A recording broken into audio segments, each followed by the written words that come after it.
చదవబడిన మాటలు ప్రభు మన హృదయంలో ఫలింపు చేయను గాక. ఈ రాత్రి మనము నోవాహు గురించిన కొన్ని విషయాల్ని ధ్యానం చేయబోతా ఉన్నాం. నోవాహు యొక్క తండ్రి పేరు లెమెకు.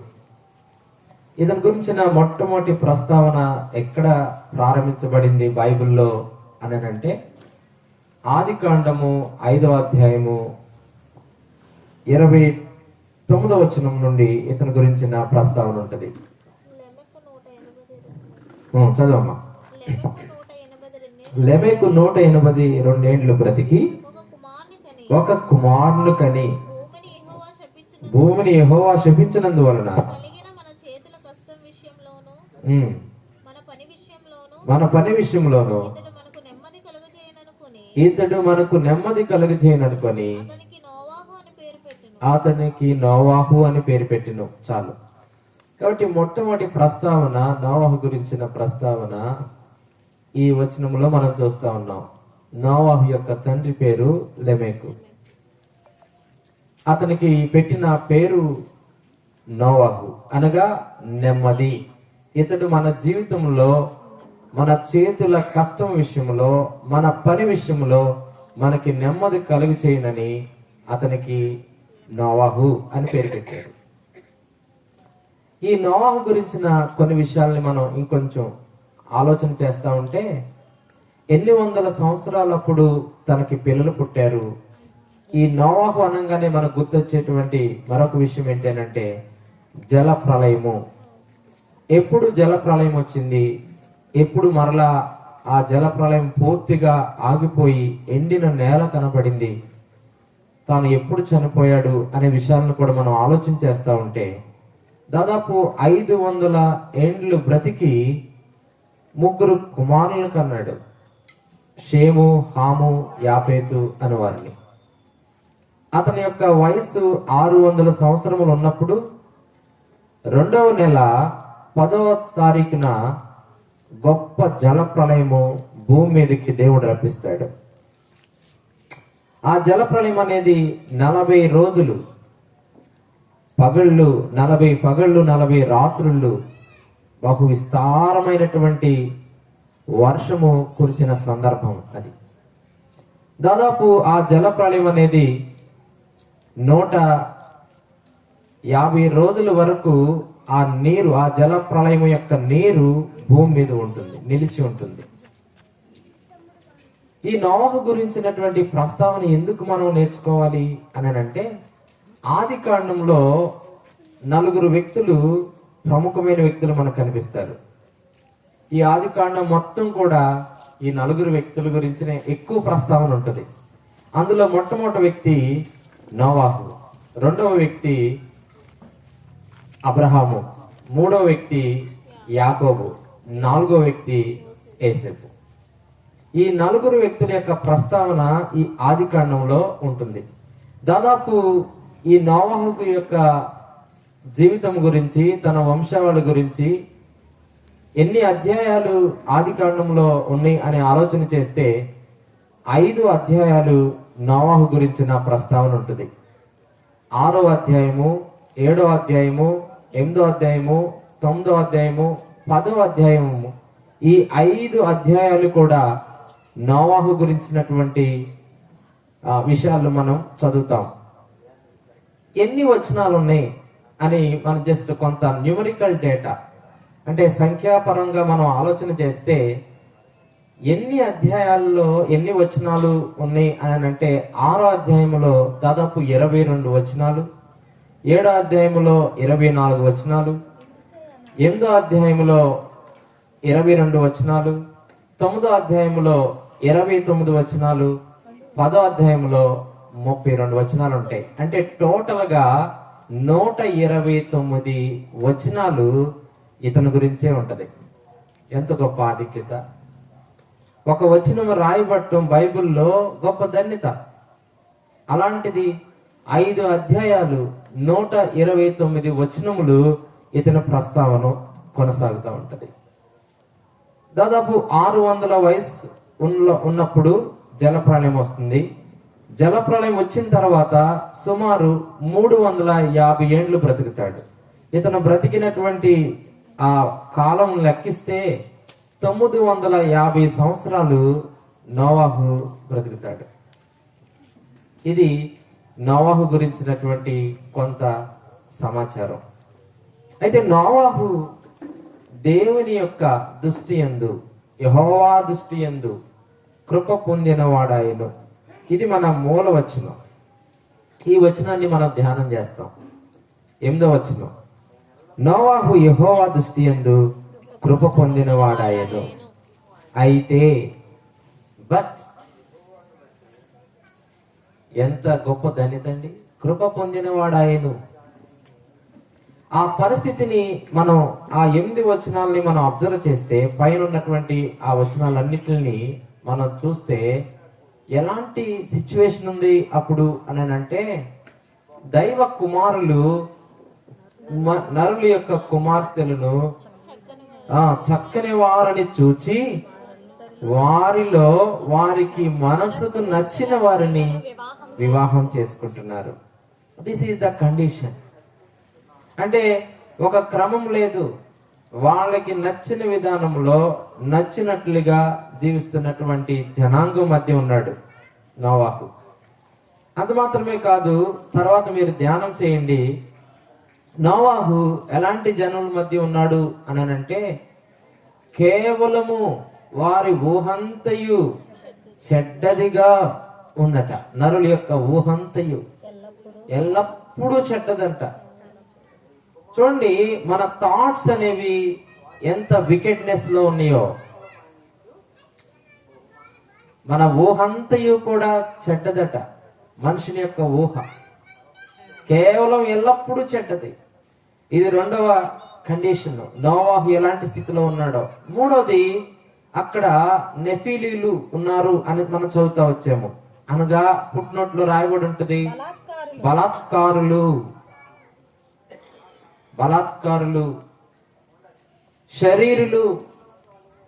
శరీరానుసారంగా నడిచేటువంటి వ్యక్తులు వాళ్ళు.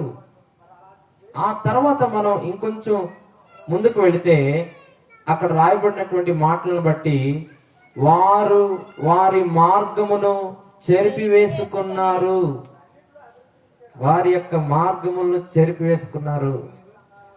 This is the situation.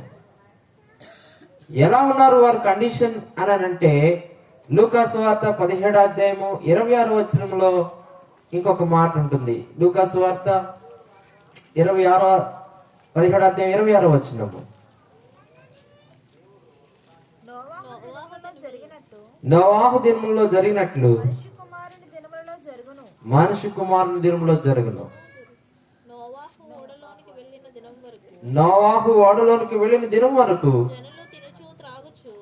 ఏంటంటే ఎలా ఉన్నారట? జనులు తినుచు తాగుచు పెండ్లాడుచు పెండ్లికి ఇవ్వడుచు నుండి.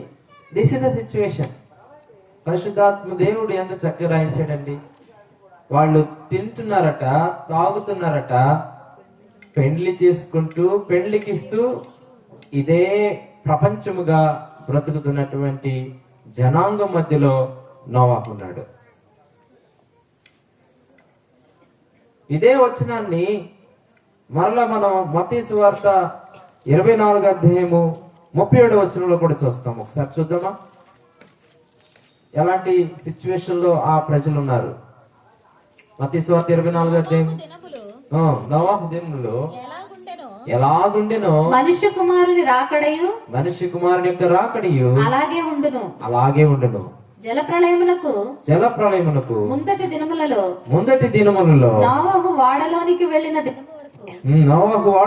దినం వరకు వారు తినుచు తాగుచు పెళ్లి చేసుకొనుచు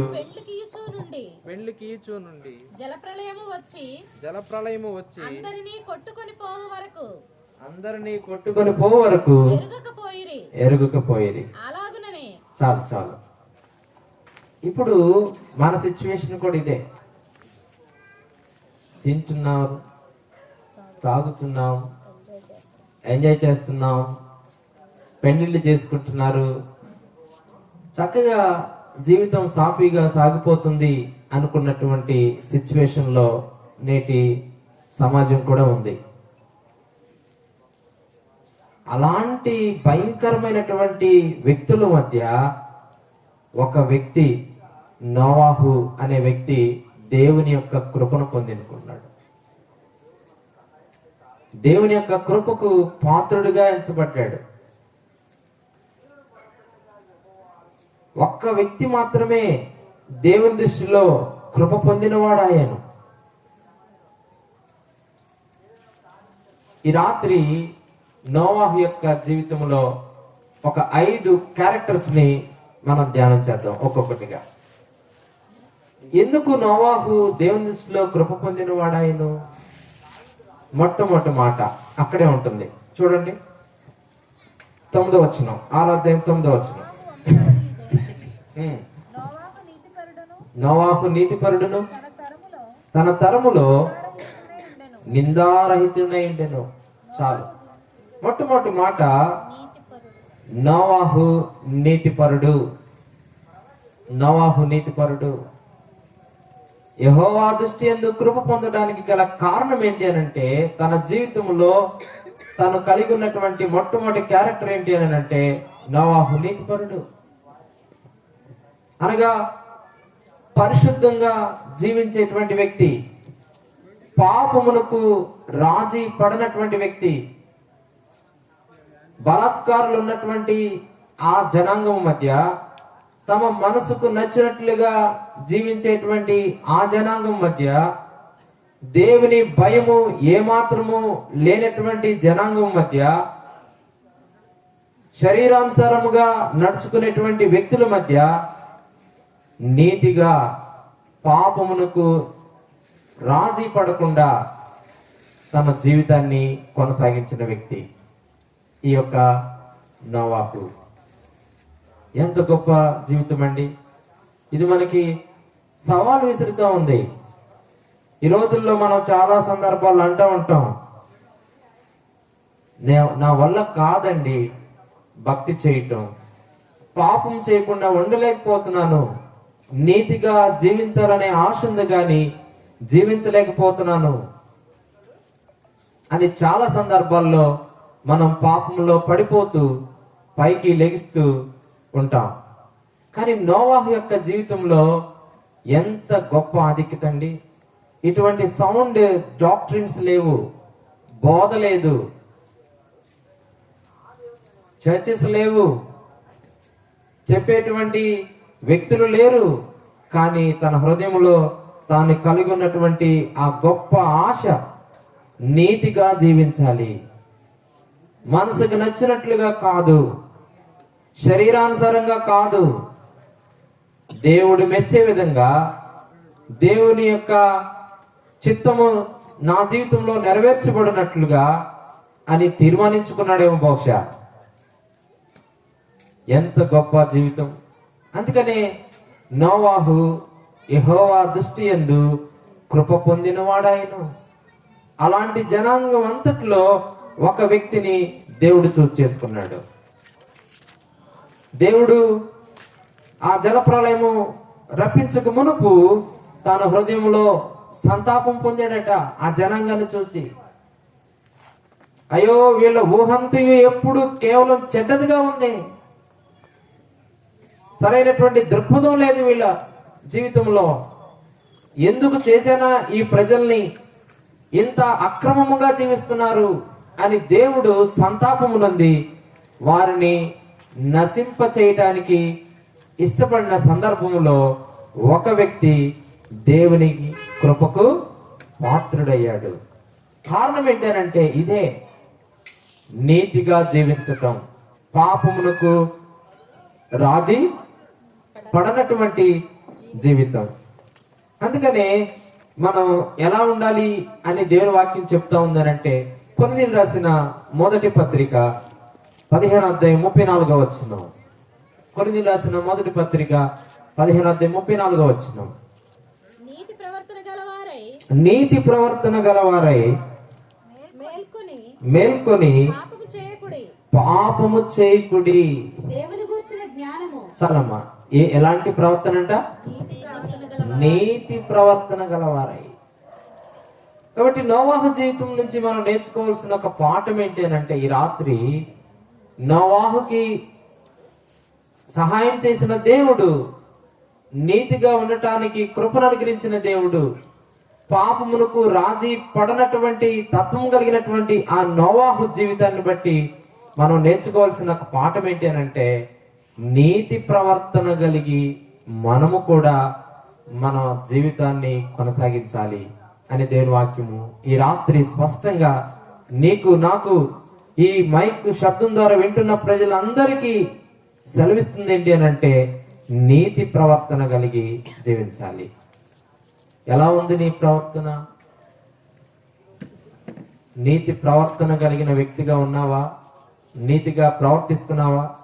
నువ్వు చేసే పనుల్లో నీతి ఉందా? ఒక్కసారి ఆలోచన చేయి.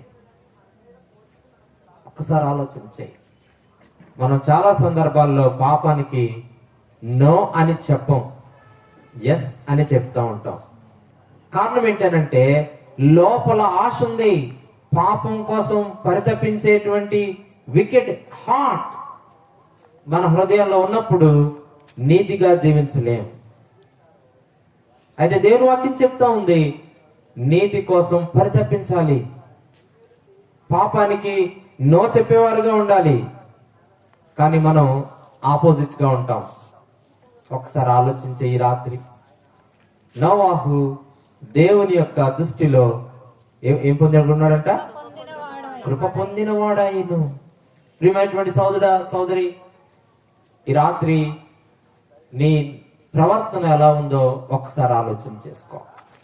రెండోది, నోవాహు కృప పొందడానికి గల రెండవ కారణం ఏంటి అని అంటే, 10వ వచనంలో మనం చదువుతాం. 9వ వచనంలో చదవండి ఒకసారి. నోవాహు వంశావళి ఇదే. ఆ, నోవాహు నీతిపరుడును, తన తరములో నిందారహితుడై ఉండెను. తన తరములో నిందారహితుడై ఉండెను. చాలు.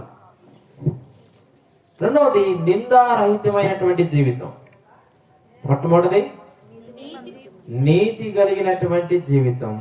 రెండవది, నిందారహితముగా జీవించేటువంటి జీవితం. మీరు గమనించినట్లయితే అక్కడ తన తరములో అనే వర్డ్ ని స్పెసిఫిక్ గా మెన్షన్ చేశారు పరిశుద్ధాత్మ దేవుడు. తన తరములో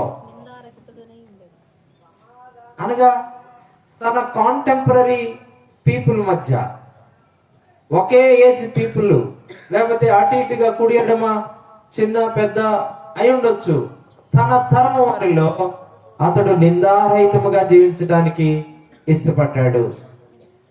ఈ నిందారహితమైన జీవితం మనకి ఏం తెలియజేస్తుంది అని అంటే, యథార్థమైనటువంటి జీవితం.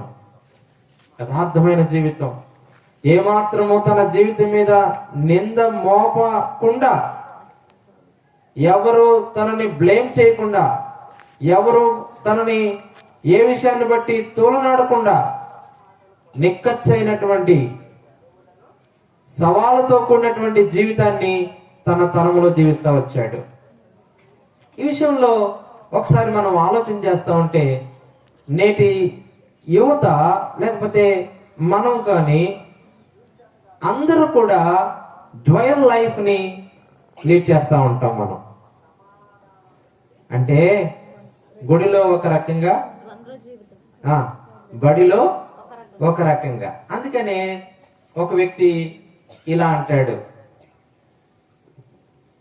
ఎప్పుడమ్మి వేశావో యేసయ్యను, ఎక్కడమ్మి వేశావో దేవదేవుని, ఎప్పుడమ్మి వేశావో యేసయ్యను, ఎక్కడమ్మి వేశావో దేవదేవుని. ఉద్యోగములోనా, దాంపత్యములోనా, ఏకాంతములోనా, దైవ సేవలోనా, ఉద్యోగములోనా, దాంపత్యములోనా, ఏకాంతములోనా, దైవ సేవలోనా, యోచించుమా నేస్తమా, గమనించుమా సేవకా, యోచించుమా నేస్తమా, గమనించుమా సేవకా. బడిలో ఒక పేరుతో, గుడిలో ఒక పేరుతో, ఏంటంట? బడిలో ఒక పేరు, గుడిలో ఒక పేరు. మన జీవితంలో అలాగే ఉంటాయి. చాలాసార్లు మన జీవితాన్ని బట్టి క్రైస్తవం మీద నింద వేస్తారు. మన జీవితాన్ని బట్టి మనం అటెండ్ అయ్యేటువంటి చర్చెస్ మీద నిందలు వేస్తారు. మన జీవితాలను బట్టి మన కుటుంబాల మీద నిందలు వేస్తారు. మన ప్రవర్తన అలా ఉంటుంది, ద్వంద్వ వైఖరి. ఏ ఎండకి ఆ గొడుగు పట్టడం అన్నట్లుగా దేవుని సన్నిధికి వచ్చినప్పుడు, చర్చ్కి వచ్చినప్పుడు, దేవుని యొక్క మీటింగ్స్ అటెండ్ అవుతా ఉన్నప్పుడు ఆ రకమైనటువంటి మాటలు, ఆ రకమైనటువంటి ప్రవర్తన పరిశుద్ధంగా ఉన్నట్లుగా నటిస్తాము. కానీ గుడి దాటి బయటికి వెళ్ళినప్పుడు, ఈ మీటింగ్స్ అయిపోయి ఇంటికి వెళ్ళినప్పుడు, లేకపోతే మనం వర్క్ ప్లేస్ లో ఉన్నప్పుడు డిఫరెంట్ గా బిహేవ్ చేస్తూ ఉంటాం. అందుకనే చాలా సందర్భాల్లో మనల్ని అంటూ ఉంటారు, ఇదిగో ఈ అమ్మాయి అండి, ఈ అబ్బాయి అండి బైబిల్ పట్టుకు వెళతారు, చర్చ్కి వెళతారు, పాటలు పాడతారు, భయంకరమైన జీవితాన్ని జీవిస్తారు, అడ్డగోలుగా జీవిస్తారు, అక్రమముగా జీవిస్తారు, ఏమాత్రము దేవుని భయం లేకుండా దేవుని నమ్మనటువంటి ప్రజల కన్నా ఘోరంగా జీవిస్తారు అని చాలా సందర్భాల్లో మన మీద నింద మోపుతా ఉంటారు. కారణం మన ప్రవర్తన అలా ఉంటుంది. నోవాహు పేరుకి అర్థం మనం చూసాము, నెమ్మది, కంఫర్ట్. కొన్నిసార్లు క్రైస్తవులంగా పేరు గొప్ప, ఊరు దిబ్బ అన్నట్లుగా క్రైస్తవ పేర్లు పెట్టుకుంటా ఉంటాం మనం. చాలా విచారకరమైన సంఘటన ఏంటంటే, పేపర్లలో లేకపోతే ఈ టీవీ న్యూసెస్ లో అప్పుడప్పుడు చదువుతా ఉంటే మనసు చివుక్కుమంటా ఉంటది. పేరు మత్తయ్య మర్డర్ కేసులో ఇరుక్కున్నాడు, జైలుకి వెళ్ళాడని అంటారు. ఎంత ఘోరమండి. ఆమె పేరు శాంతమ్మ, ఆ ఉంటే అంత అశాంతే ఇంట్లో, ఎక్కడికి వెళ్తే అక్కడ గొడవలే. ఎంత భయంకరమైన జీవితాలండి. నోవాహు బలత్కారుల మధ్య ఉన్నప్పటికీ, నోవాహు శరీరానుసారంగా నడిచే వ్యక్తుల మధ్య ఉన్నప్పటికీ, నోవాహు తమ మార్గములను చెరిపి వేసుకొని అక్రమమైన జీవితాన్ని జీవిస్తున్న వారి మధ్య ఉన్నప్పటికీ, నోవాహు ఎవరి మనసుకు నచ్చినట్లు వారు వివాహాలు చేసుకుంటూ అక్రమమైన విధానంలో జీవించి దేవునికి సంతాపం పుట్టించిన జనాంగం మధ్య ఉన్నప్పటికీ, నిందలేని జీవితాన్ని, ఎవరు కూడా ఏ విషయంలో కూడా తనపై నింద వేయటానికి అవకాశం లేనటువంటి జీవితాన్ని జీవిస్తూ వచ్చాడు. ఈరోజు దేవుని వాక్యం చెప్తా ఉంది, నీవెట్లా ఉన్నావు, నీ బ్రతికెలా ఉంది, నిన్ను గురించి సాక్ష్యం ఏం చెప్తా ఉన్నారు. నీ ఇంట్లో నుంచి మొదలు పెడితే నీ ఇంట్లో నీకేంటి సాక్ష్యం? నీ వర్క్ ప్లేస్ లో నీ గురించిన సాక్ష్యం ఏంటి? నీ ముందు మంచిగా చెప్పొచ్చు, ఏం భక్తిపరురాలండి, భక్తిపరుడండి, ప్రార్థనకి వెళ్తారండి అని నీ ముందు చెప్పిన విషయాలను బట్టి కాదు, కానీ నువ్వు వెళ్ళిన తర్వాత నీ గురించి ఏం మాట్లాడుతున్నారు ఒక్కసారి ఆలోచన చేయి. నిన్ను బట్టి దేవుని నామానికి మహిమ వస్తుందా, నిన్ను బట్టి దేవుని యొక్క నామానికి అవమానం వస్తుందా? ఒకసారి ఆలోచన చేయి. అందుకనే దేవుని వాక్యంలో ఈ రీతిగా రాయబడింది, మిమ్మల్ని బట్టియే కదా నా నామము అన్ని జనుల మధ్య దూషింపబడుతుంది. బ్లేమ్లెస్ లైఫ్ ని లీడ్ చేయాలని దేవుడు ఈ రాత్రి కోరుకుంటా ఉన్నాడు. ఎవరు నింద వేయనటువంటి విధంగా మన జీవితాలని మనం కొనసాగించాలని నోవాహులాగా ఈ రాత్రి దేవుడు ఇష్టపడుతున్నాడు. అందుకే ఈ మాటలు మనకు జ్ఞాపకం చేస్తున్నాడు. ఎక్కడున్నప్పటికీ నీవు క్రైస్తవుడుగా, దేవుని నమ్మిన వ్యక్తిగా, దేవుని యొక్క బిడ్డగా యథార్థమైన జీవితాన్ని జీవించాలని దేవుడు కోరుకుంటున్నాడు. చాలా సందర్భాల్లో వింటాం ఈ మాటలు. మనం ఈ చెవుతో విని ఈ చెవుతో వదిలేస్తాం, మనసులో పెట్టుకొని మాటల్ని భద్రపరుచుకొని ఆ మాటల ప్రకారము అనగా దేవుని వాక్య ప్రకారం నడిచే వ్యక్తిగా నీవు నేను ఉండాలని దేవుడు కోరుకుంటున్నాడు. ఎన్ని సందర్భాల్లో ఈ మాటలు వింటాం మనం. యథార్థంగా జీవించాలి, నింద లేని జీవితాన్ని జీవించాలి అని దేవుడు కోరుకుంటున్నాడు. కాబట్టి దేవుడు ఎందుకు కృప చూపించాడు నోవాహు పట్ల? లేదా ఇలా అనుకుందాం, యెహోవా దృష్టి యందు నోవాహు కృప పొందడానికి గల కారణం ఏంటి అని అంటే ఇదే, నింద లేని జీవితాన్ని జీవించడానికి ఇష్టపడుతూ వచ్చాడు. నీకుందా ఆశ? మనమన్నీ నిందలు వేయటం, నిందించబడటం, ఇది మన లైఫ్ స్టైల్. ఈ రాత్రి ఒక తీర్మానం చేసుకుందాం, ప్రభువా నోవాహు వంటి కృప నాకు కూడా ఇవ్వు ప్రభువా. నోవాహులాగా నేను నీ నామానికి మహిమ తెచ్చే విధంగా జీవించడానికి నాకు సహాయం చేయి ప్రభువా. నా మాట విషయంలో, నా పనుల విషయంలో, నా ప్రవర్తన విషయంలో ఎక్కడా కూడా మీ నామం అవమానపరిచేపడే విధంగా నేను ప్రవర్తించకూడనట్లు నాకు కృపను అనుగ్రహించిన ఆయన అని నీ ప్రార్థన అయితే దేవుడు తప్పక సహాయం చేస్తాడు. తప్పక. ఆశ గల ప్రాణాన్ని ఆయన తృప్తిపరిచే దేవుడు. నేను ప్రభు కొరకు నిందలేని జీవితాన్ని జీవించాలని కోరిక నీ హృదయంలో బలంగా ఉంటే దేవుడు తప్పక సహాయం చేస్తాడు. అంతమంది జనాంగం ఉన్నప్పుడు ఒక్క వ్యక్తి అలాంటి స్ట్రాంగ్ డిటర్మినేషన్ తో ఉన్నాడు కాబట్టి నోవాహుని దేవుడు సెలెక్ట్ చేసుకున్నాడు. నోవాహుని దేవుడు సెలెక్ట్ చేసుకున్నాడు. తన తరములో నువ్వు ఇతరులను బట్టి డిస్కరేజ్ అవుతూ, ఇతరులను చూసి నీకు నువ్వుగా సొంతంగా ఒక రకమైనటువంటి నెగిటివ్ ఫీలింగ్ లోకి వెళ్ళిపోయి, ఇక నా వల్ల కాదు, నేను చేయలేను అనే కన్నా it is possible with the help of God, with the grace of God. దేవుని యొక్క కృపలో, దేవుని యొక్క సహాయంతో నేను ఈ జీవితాన్ని జీవించగలను అనే ఆ దృఢమైన సంకల్పం ఉన్నప్పుడు తప్పక నీవు నేను అలాంటి జీవితాన్ని జీవించే విధంగా ప్రభు సహాయం చేస్తారు. మూడవది, ఎందుకు నోవాహు కృప పొందిన వాడాయను అని మనం ఆలోచన చేస్తే అక్కడ ఉంటది అన్నమాట. 9వ వచనంలో 3వ మాట, నోవాహు దేవునితో కూడా నడిచిన వాడు. 3వ మాట, దేవునితో నడవటం. He walked with Jesus. He walked with God.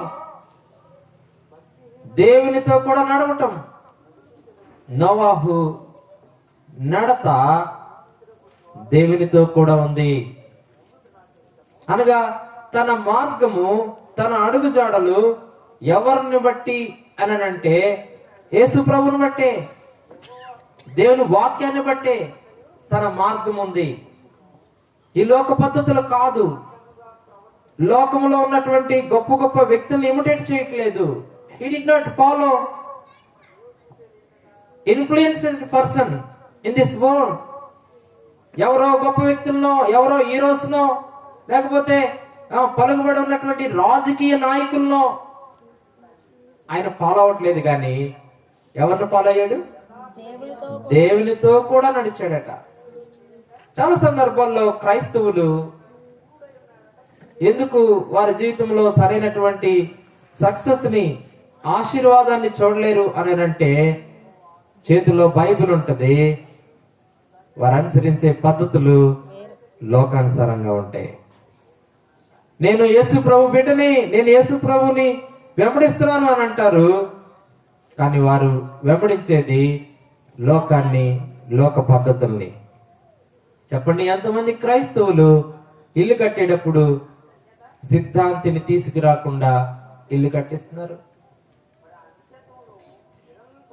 అంటే నేను వారిని విమర్శించట్లేదు, కానీ నీ సంగతి ఏంటని అడుగుతున్నా. నేను వేరే విధంగా అర్థం చేసుకోవద్దు.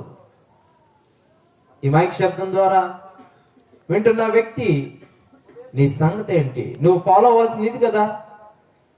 కారణం, నువ్వు చెప్పుకుంటున్నావు నేను యేసు ప్రభు బిడ్డని, నేను బైబిల్ని ఫాలో అవుతున్నాను అని అంటున్నావు.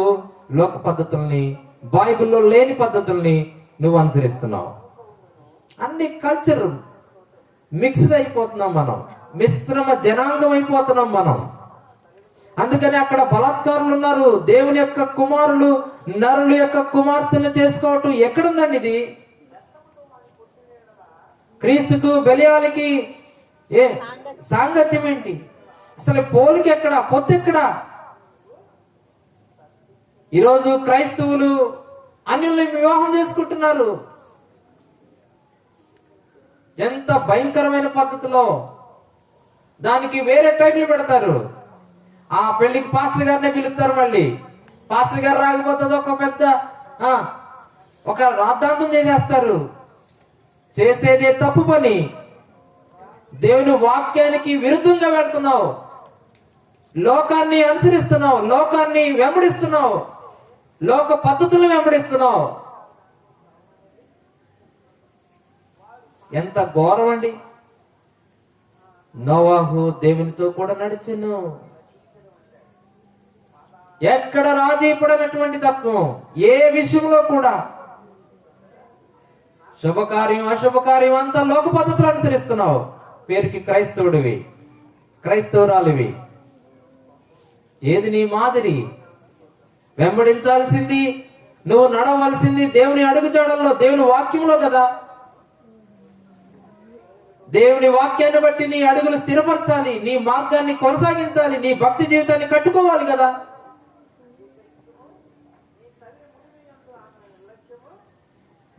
కానీ నీ పద్ధతులన్నీ కూడా లోకానుసారమైనవే ఉన్నాయి. అందుకే నీ జీవితంలో నువ్వు ఆశించిన విధానంలో నీ జీవితం ఫలభరితంగా ఉండట్లేదేమో. ఆలోచించే సీరియస్ గా ఈ రాత్రి. ఎవరిని వెంబడిస్తున్నావు? ఏ పద్ధతిని వెంబడిస్తున్నావు?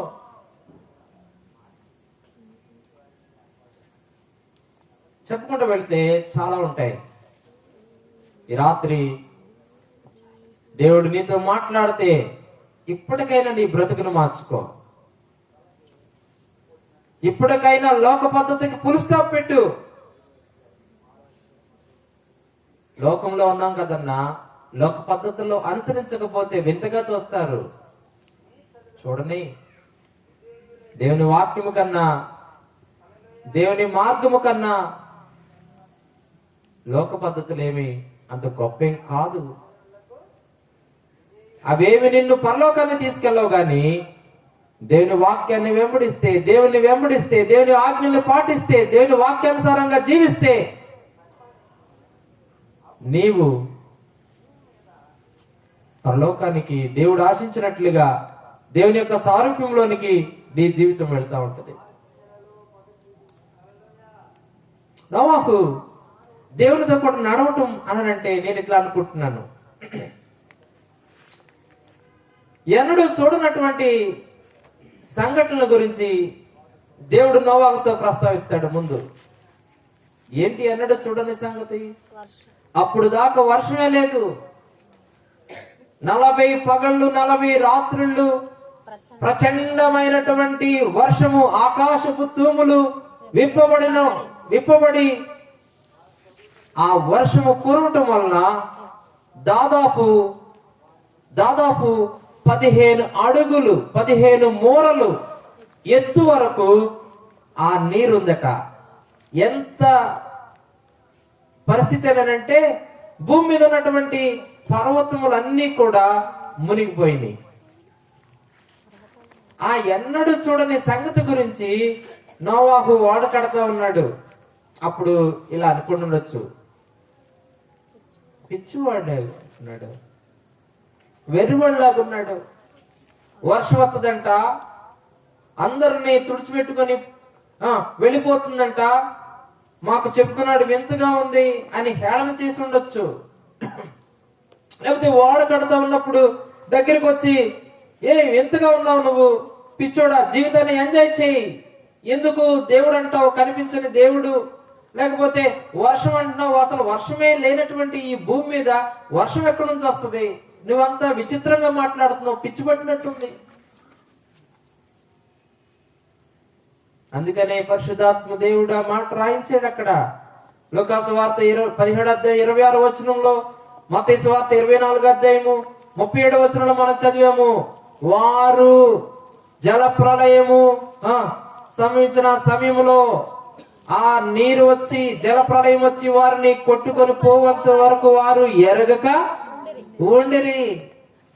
తింటున్నారు, తాగుతున్నారట. ఎంత భయంకరమైనటువంటి స్థితి. అలాంటి స్థితిలో దేవుని వెంబడించటం, దేవునితో కూడా నడవటం, దేవుడు ఏది చెబితే అది చేయటం ఎంత సవాలుతో కూడిన విషయం అండి.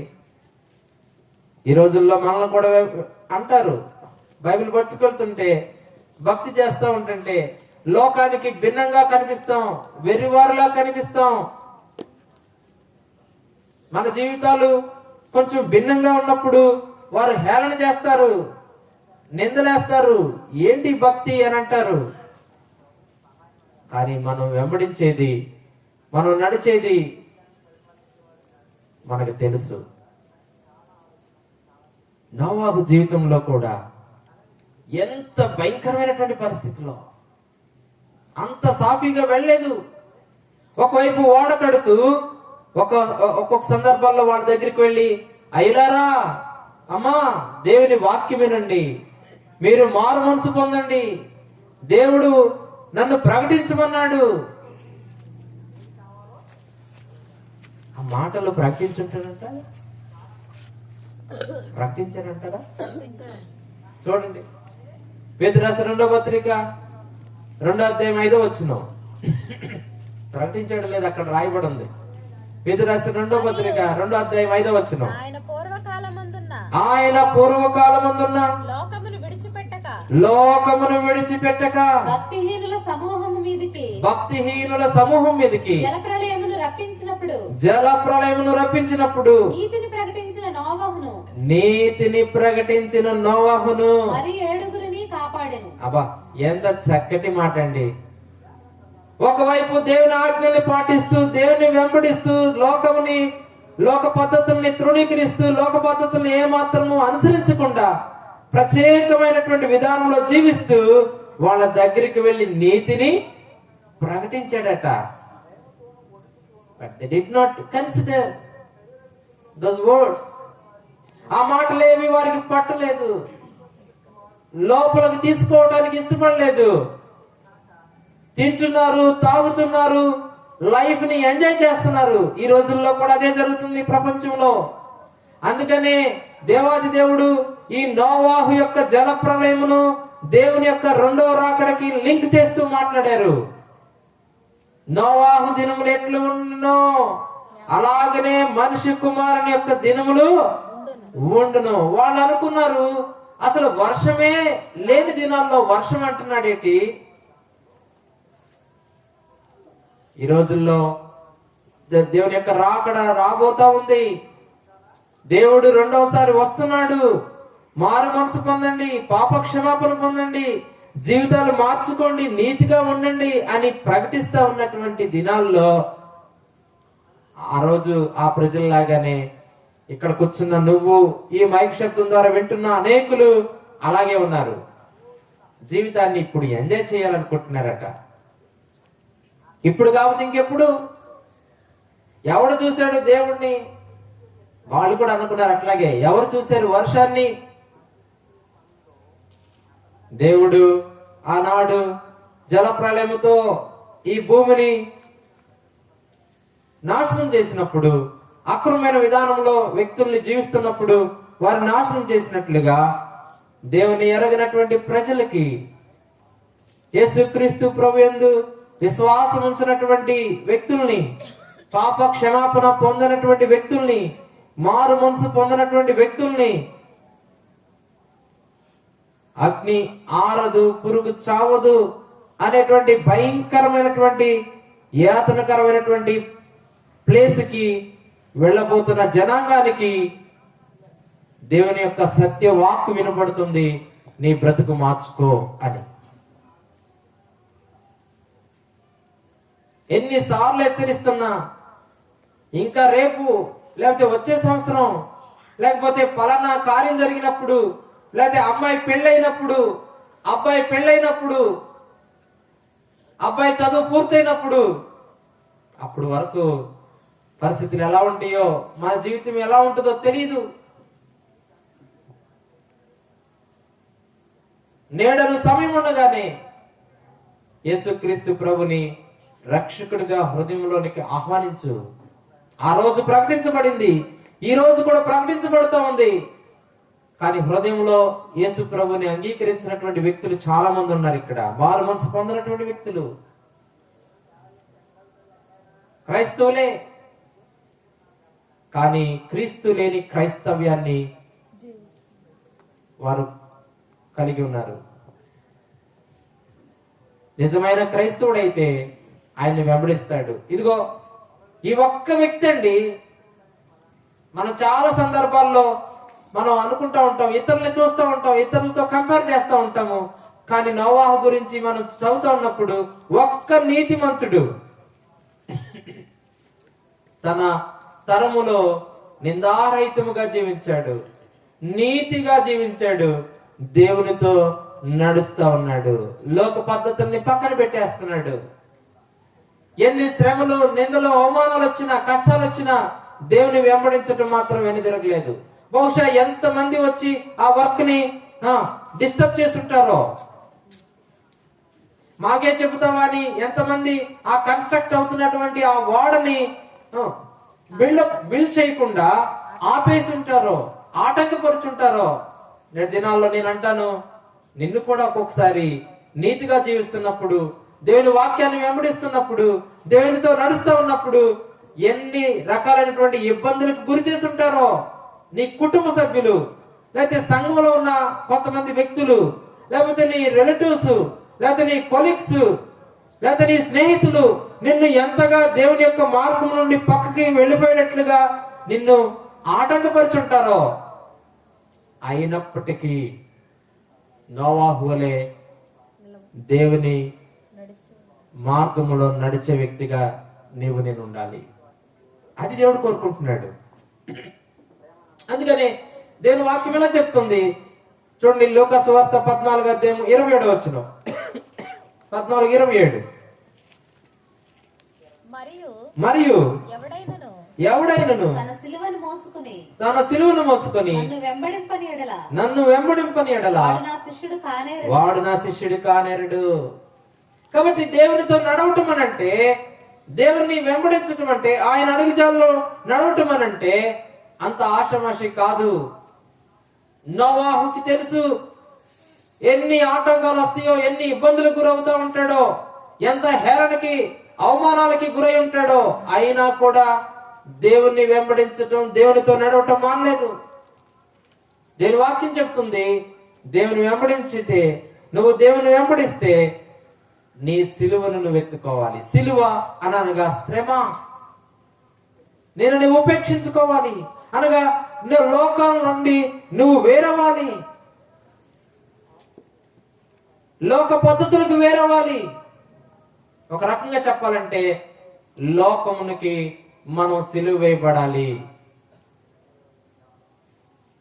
అలాంటి జీవితాన్ని జీవిస్తున్నావు నువ్వు.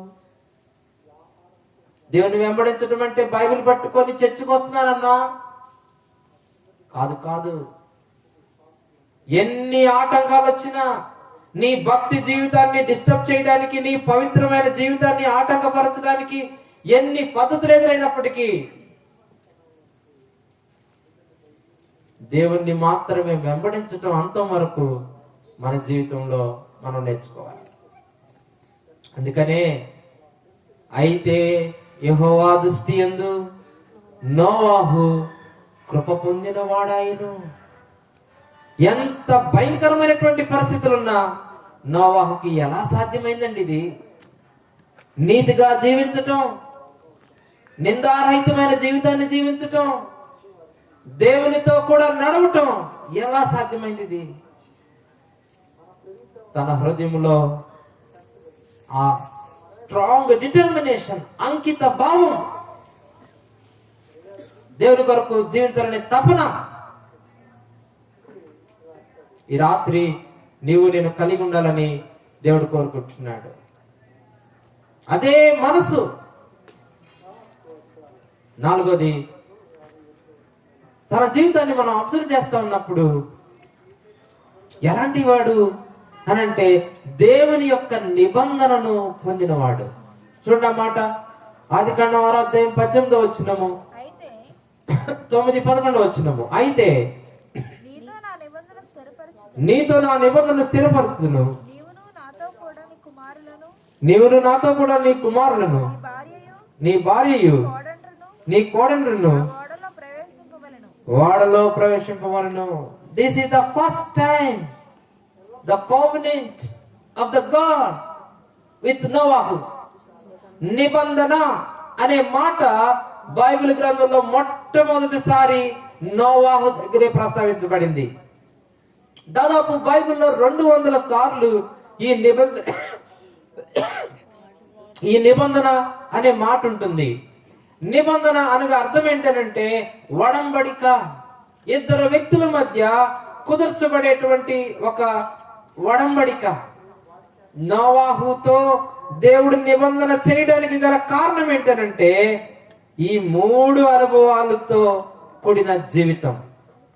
నీతిగా జీవించటం, నిందారహితముగా జీవించటం, దేవుని యొక్క మార్గములో నడవటం నిబంధనకు దారి తీసింది.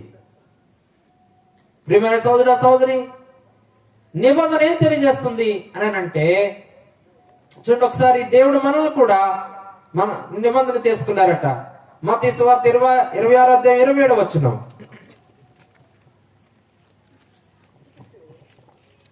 మరియు ఆయన గిన్నె పట్టుకొని కృతజ్ఞతాస్తుతులు చెల్లించి వారికిచ్చి దీనిలోనిది మీరందరూ తాగుడి, ఇది నా రక్తము అనగా పాప క్షమాపణ నిమిత్తము అనేకుల కొరకు సిందింపబడుతున్న నిబంధన రక్తము. మనకు కూడా నిబంధన రక్తం అనగా పాప క్షమాపణ. ఈ నిబంధన ఏం తెలియజేస్తుంటే నీకు దేవాది దేవునికి మధ్య ఏర్పడిన ఆ సత్సంబంధం, పాప క్షమాపణ ఆయన పవిత్రమైన రక్తము ద్వారా, నిష్కలంకమైనటువంటి రక్తము ద్వారా, తన యవ్వన రక్తము ద్వారా, తన స్వరక్తము ద్వారా నీ కొరకు, నీ పాపముల కొరకు చిందించబడిన రక్తము ద్వారా నిన్ను ఆయనతో నిబంధన చేసుకున్నారు. అందుకనే దేవుని వాక్యం చెప్తా ఉంది, మీరు మీ సొత్తు కారు, మీరు విలువ పెట్టి కొనబడిన వారు, మీరు నా సొత్తు. ఎంత గొప్ప ఆధిక్యతండి. ఆనాడు నోవాహుతో నిబంధన చేశాడు దేవుడు. నిన్ను బట్టి, నీ సంతానాన్ని బట్టి భూమిని విస్తరింపజేస్తాను, జీవమును కొనసాగిస్తాను, నీ సంతానమే ఈ భూమి మీద విస్తరిస్తుంది అని చెప్పిన దేవాది దేవుడు. దాని అర్థం ఏంటంటే ఇక నీకు, నీ జీవానికి లయము లేదు, నాశనము లేదు. నూతన నిబంధన క్రీస్తు ప్రభువు యొక్క రక్తము ద్వారా నేను నిబంధనలోకి తీసుకురాబడిన అనుభవం మనకేం తెలియజేస్తున్నానంటే మన జీవితం ఇక్కడతో అంతము కాదు. మన జీవితం ఆయనతో కూడా సదాకాలము కొనసాగుతుంది. ఆ యేసు క్రీస్తు ప్రభువారి యొక్క నిబంధన రక్తము మన జీవితంలో మనకి ఏం తెలియజేస్తుందంటే సదాకాలము ఆ నిత్యత్వంలోనికి, నిత్య జీవంలోనికి మనం కూడా వెళతాం అని తెలియజేస్తా ఉంది. ఎంత గొప్ప ఆధిక్యత. ఆనాడు భూమి మీద జీవం అనేది సజావుగా ఉండటానికి నోవాహు యొక్క సంతానము కారణమైతే, నిబంధన చేయబట్టడం ద్వారా, క్రీస్తు యొక్క రక్తము ద్వారా, నిబంధన రక్తము ద్వారా నీకు నాకు వచ్చిన గొప్ప ఆధిక్యత ఏంటంటే నిత్యత్వంలోనికి తీసుకురాబడతా ఉన్నాం. ఎంత జాగ్రత్తగా ఉండాలండి, ఎంత పవిత్రంగా జీవించాలి. అందుకనే హెబ్రీయుల రాసిన పత్రిక 13వ అధ్యాయము 21వ వచనాలు ఈ మాటలు తెలివిస్తా ఉన్నాయి. గొర్రెల గొప్ప కాపరి గొప్ప కాపరి అయిన యేసు అను మన ప్రభువును నిత్యమైన నిబంధన సంబంధమగు రక్తమును బట్టి మృతుల్లో నుండి లేపిన సమాధానకర్త అయిన దేవుడు యేసు క్రీస్తు ద్వారా తన దృష్టికి అనుకూలమైన దానిని మనలో జరిగించుచు ప్రతి మంచి విషయంలోను. ఇప్పుడు చెప్పండి, నిబంధనలోనికి తీసుకురాబడిన వ్యక్తులు ఏం చేయాలట? ప్రతి మంచి విషయంలో తన చిత్త ప్రకారము చేయుటకు మనల్ని సిద్ధపరుస్తా ఉన్నాడు. ఇప్పుడు నిబంధనలోనికి రాబట్టడం వల్ల మనకు మన జీవితంలో కలిగిన మార్పు ఏంటనంటే, నిబంధన అనగా యేసుక్రీస్తు వారి యొక్క రక్తం ద్వారా నిబంధన చేయబడిన మన జీవితంలో తీసుకురాబడిన గొప్ప కార్యం ఏంటనంటే, పరిశుద్ధంగా జీవించటం. ఆయన యొక్క బిడ్డలంగా మారిన తర్వాతే, రక్షణ పొందిన తర్వాతే, లేకపోతే ఈ భూమి మీద నీ వల్ల కాదు. ఈరోజు నేను మంచిగా ఉన్నానంటే ఆ నిబంధన రక్తం కింద తీసుకురాబడ్డాను. ఒకప్పుడు ఎంతో భయంకరమైనటువంటి బూతులాడేవాడిని, అపవిత్రమైనటువంటివి దృశ్యాలు, లేకపోతే ఆ సినిమా పాటలు, సినిమాలు చూసినటువంటి వాడిని, జీవితాన్ని పాడు చేసుకున్నటువంటి వాడిని. ఈ రోజుల్లో చాలా మంది అలాంటి వారు ఉన్నారు. కానీ యేసుక్రీస్తు ప్రభు యొక్క నిబంధన రక్తంలోనికి వచ్చినప్పుడు, ఆయన రక్తం చేత మలినమైపోయినటువంటి, చెడిపోయినటువంటి హృదయం మార్చబడినప్పుడు, ఆయన చిత్తానుసారంగా మంచి చేయడానికి మనం పూనుకుంటున్నామట. నోవాహు జీవితంలో ఎంత గొప్ప ఆధిక్యత! దేవుడు నిబంధన చేశాడట. మనం కూడా ఆ రకమైనటువంటి, అంటే దీన్ని బట్టి మనం అర్థం చేసుకోవాల్సిన విషయం ఏంటంటే, ఈ దేహంపై దేవునికి అధికారం ఉంది. నేను ఆయన సొత్తు, ఆయన కోరుకుంటున్న వ్యక్తిని, ఆయనకి ఇష్టంగా జీవించాలి, ఆయన చిత్తానుసారంగా జీవించాలి అనే తపన నీలో ఉండాలని దేవుడు కోరుకుంటున్నాడు. నువ్వు ఎవరిని సాటిస్ఫై చేస్తున్నావు? ఎవరిని తృప్తిపరచడానికి, ఎవరిని ఎవరిని మెప్పించడానికి, ఎవరికి ఇష్టంగా బ్రతుకుతున్నావో? మన జీవితాలు అలా ఉంటాయి కొన్ని సందర్భాల్లో.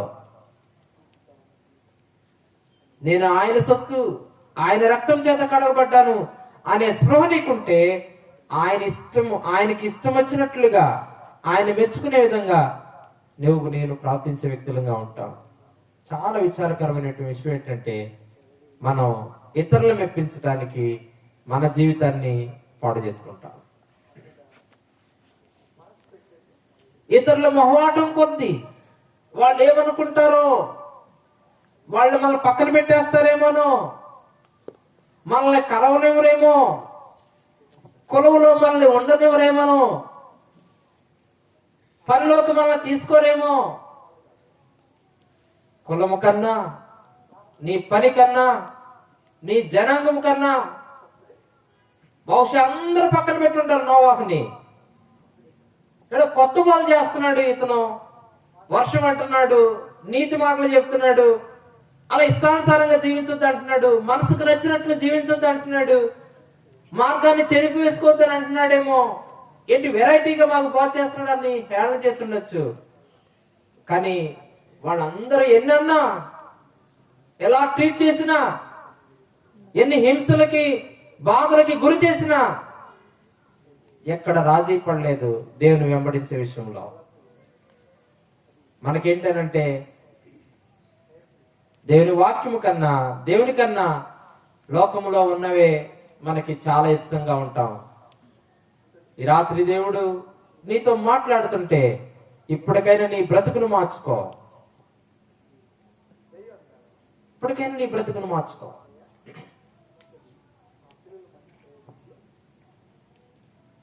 ఐదో మాట చెప్పి నేను ముగిస్తా. నోవాహు ఎలాంటి వాడు అనంటే నమ్మకమైనటువంటి వ్యక్తి, అచంచలమైన విశ్వాసం కలిగిన వ్యక్తి.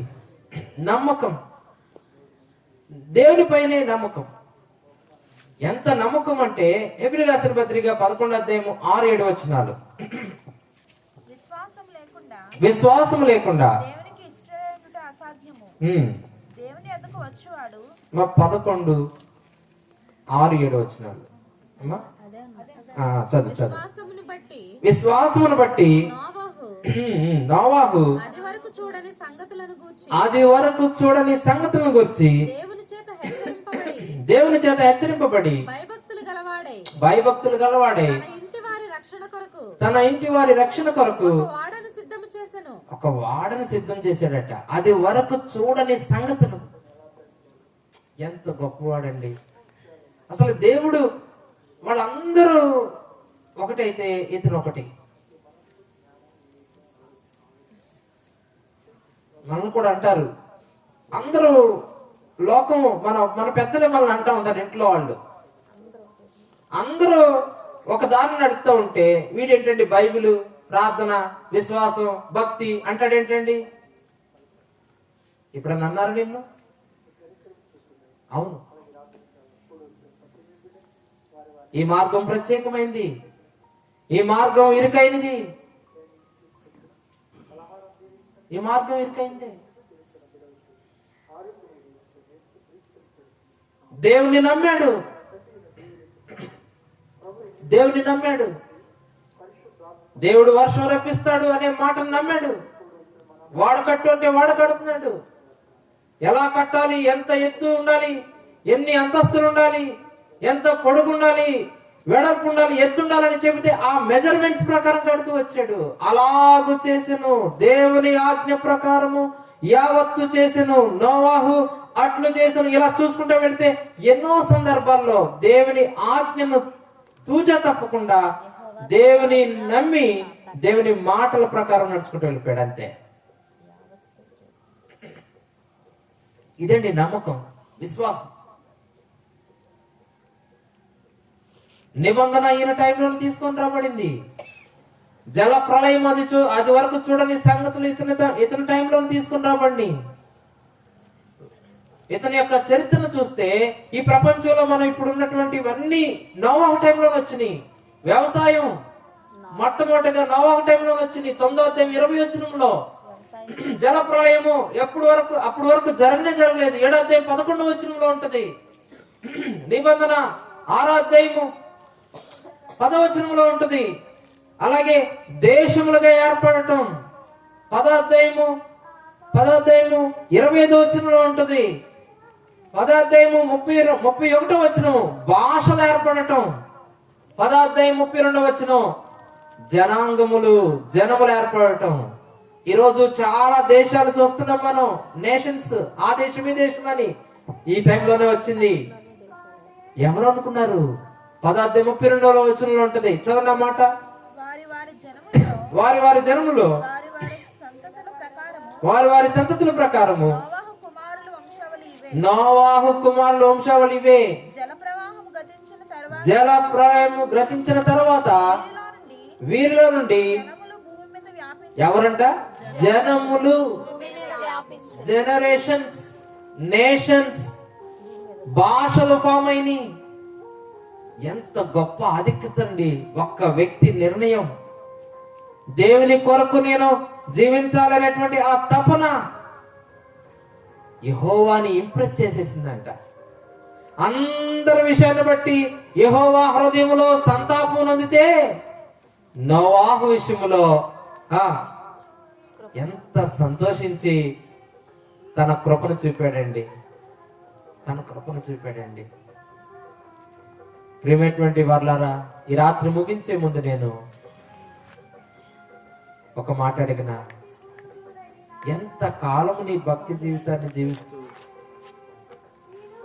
దేవుడు ఇష్టపడని విధానంలో,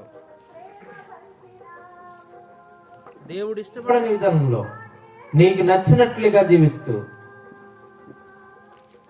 దేవుని దుఃఖపరుస్తున్నావు. నోవాహు జీవితంలో నెమ్మది, నోవాహు జీవితంలో నెమ్మది కలగజేస్తాడని తన తండ్రి పేరు పెట్టాడే. పేరుకు తగ్గట్లుగా జీవితం ఉంది. నీతిగా జీవిస్తూ, నిందారహితముగా జీవిస్తూ, దేవునితో నడుస్తూ, దేవుని యొక్క నిబంధనని స్వతంత్రించుకొని నమ్మకమైనటువంటి వ్యక్తిగా జీవించాడు. అందుకే అయితే యెహోవా దృష్టి యందు నోవాహు కృప పొందినవాడాయను. దేవుని కృప నీకు కావాలనంటే నోవాహులాగా నీ జీవితం అనేకులకి ఆశీర్వాదకరంగా ఉండాలనంటే, నోవాహును బట్టి దేశ ప్రజలను, దేశమును విస్తరింపచేసినట్లుగా నీ కుటుంబాన్ని దేవుడు, నీ పిల్లల్ని, నీ పిల్లల పిల్లల్ని ఆస్వాదించాలి అనంటే, నీవు అనేకులకి ఆశీర్వాదకరంగా ఉండాలనంటే ఒకటే, నీ జీవితంలో నీతిగా జీవించు.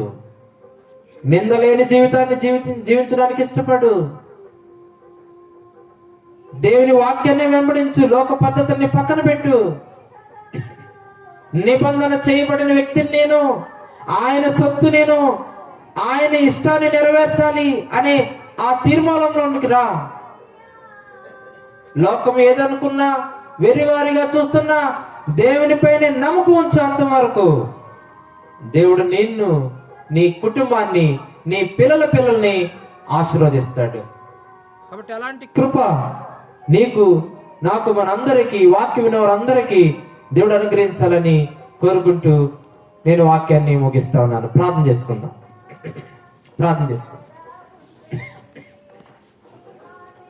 తల వంచండి. మోకరించగలిగిన వారు మోకరించండి. ఈ రాత్రి ఒక తీర్మానం చేసుకోవాలని